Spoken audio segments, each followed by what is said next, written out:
The Corpus Hermeticum, explained by Hermes Trismegistus, the ancient wisdom of the Hermetic tradition. Imagine a conversation between humanity and the divine. Not a sermon, not a myth, but a dialogue.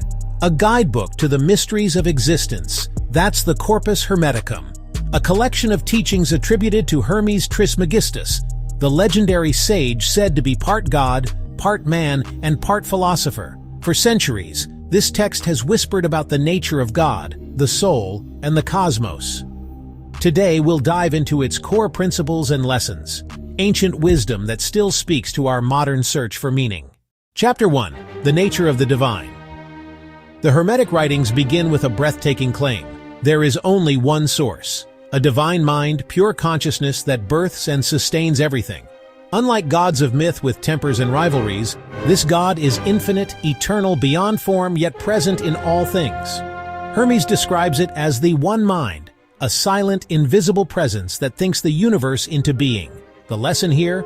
Beneath all differences, religions, philosophies, or even scientific theories, lies a unifying reality. The Corpus invites us to stop seeing separation everywhere and start sensing the invisible thread that binds all existence. Chapter 2. The Cosmos and Creation. From the divine mind comes the cosmos itself. The Corpus describes creation not as a one-time event, but as an ongoing act of divine imagination. The universe is alive, breathing, filled with intelligence.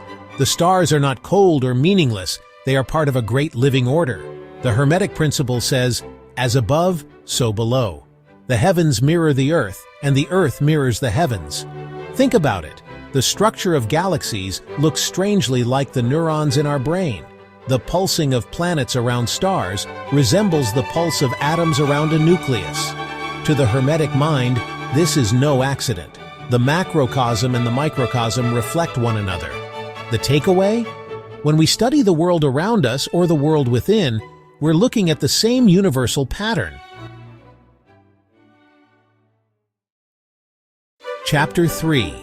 The Human Soul. If the universe is divine, then what about us? Hermes teaches that humanity is a bridge between heaven and earth. We carry within us a divine spark, an immortal essence that comes from the one mind. But we also wear a body made of matter, subject to time, decay, and desire. This dual nature means we are torn, half animal, half god, half trapped, half free.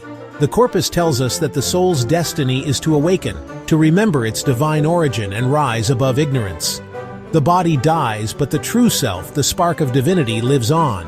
It asks us to reflect. Are we living as prisoners of the flesh, or as seekers of the eternal? Chapter 4. Knowledge and Transformation. Here lies the heart of Hermetic wisdom, Gnosis, or inner knowledge. Knowledge, in the Hermetic sense, is not memorizing facts or winning arguments. It's awakening to who you truly are. It's a deep recognition that the same mind that created the stars also flows through your own thoughts.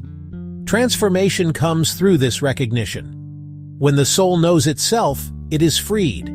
Freed from fear, freed from blind desire, freed from the illusions of the material world. But here's the twist. This awakening isn't handed to us. It requires discipline, reflection, and sometimes struggle. The Corpus describes it almost like a death and rebirth, dying to ignorance so the higher self can live. The lesson? True wisdom changes us. It's not something we just learn, it's something we become. Chapter 5. Lessons for today. You might wonder, what can a mystical book from almost 2,000 years ago teach us now? A lot, actually. 1. Unity over division. In a world fractured by differences, Hermetic wisdom reminds us, beneath the surface, everything shares one source. 2. Seek knowledge within.